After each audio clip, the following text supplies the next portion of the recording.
everyone, this is Lisa from Life in Layouts, and I have the final layout for Mini Kit Monday of August 2020. These photos were not in my original kit because I did not realize that there were 5 weeks in August, so you guys get a bonus. These photos are from the formal night, so I am all dressed up. The photo that's on the very far left hand side is the professional photo that you pay for, and then of course as scrapbookers and going on a cruise with another scrapbooker, actually majority of the group that was there were all scrapbookers.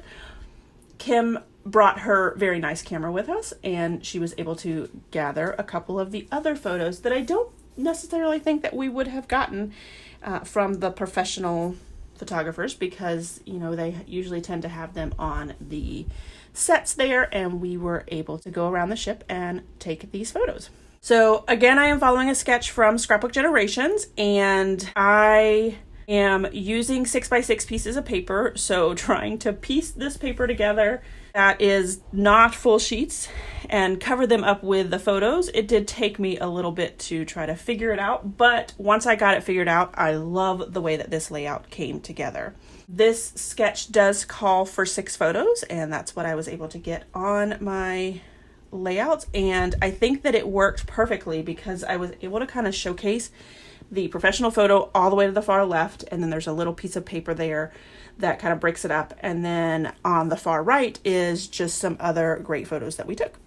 And I am also glad that I was able to get this layout done in this series, because I'm actually able to finish all of my photos. I'm super excited. All of the cruise photos are scrapbooked. You guys will see all of them in the layout share next week, and how little paper was left over after I got everything done. Super exciting. I am still piecing together all of these pieces to try to make them work. I really wanted a couple extra banners, and so I'm so glad that I was able to get these pieces in and kind of paper piece them in and tuck them in next to the other pieces, so that you really even can't tell that they were just scraps that were left over. So that's where I'm at with these photos, is just kind of scraps and making it work. I ended up using the stripe paper in the 1/4 inch, just like Scrapbook Generation calls for, and I actually didn't end up using as much stripe as I thought, because I think every piece of stripe paper that I used was in that 1/4 inch strip. I took the scraps that were left over from the previous layout, the one that had all of the squares on it, and you can see that I had cut them out and I still had little pieces left. So what I ended up doing was adding them to the top and the bottom of the 2 photos in the center to add those banners. And I should have probably paid attention to what I was doing, because I ended up having to pull up both of those photos to get those banners to stick in between them. So highly recommend that you think about what you're going to be doing before you put everything down. But if you don't, this is a great tip to use. I always keep a brayer. I got this, I think, at Michael's and fairly cheap, and I think I even used a coupon on it. But if your photos are kind of bending up or things like that, you can turn it over and roll the back of it to get everything to lay flat. Now, this title is going to be Sail Away With Me, and if you guys remember, I do have that piece on the towel layout, but that wasn't my title, so I felt like I could use it again and this time make it my title, and it works with me. Because, who wouldn't want to sail away with that beautiful woman in the layout there? I think I look fabulous all dressed up in my formal wear.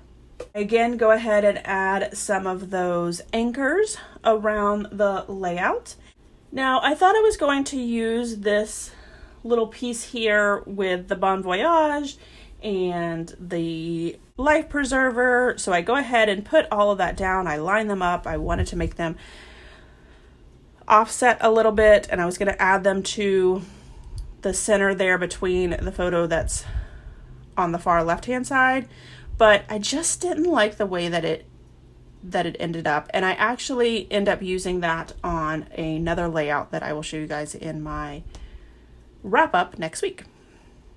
So I do go ahead and pull out this wood veneer that says love and add that right next to the photo, and then one of my other camera wood veneers to the right hand side in that cluster there.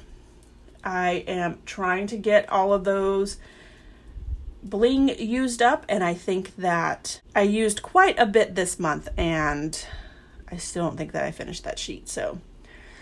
But I'm glad that I was able to get most of them out. I do go ahead and pull out my 1-inch circle punch and cut out a little anchor to add to the cluster on the far right hand side.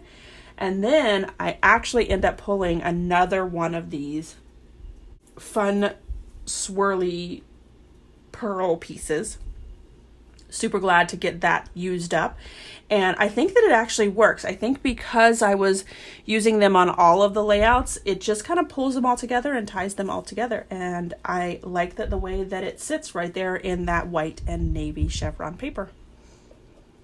All right, everyone, here is my final layout as well as some close-ups. I would love for you guys to go check out the Mini Kit Monday Facebook group, and anyone can join. They have fabulous ideas over there, and they would love for you to create a kit and get your photos scrapped and your paper used up from your collection.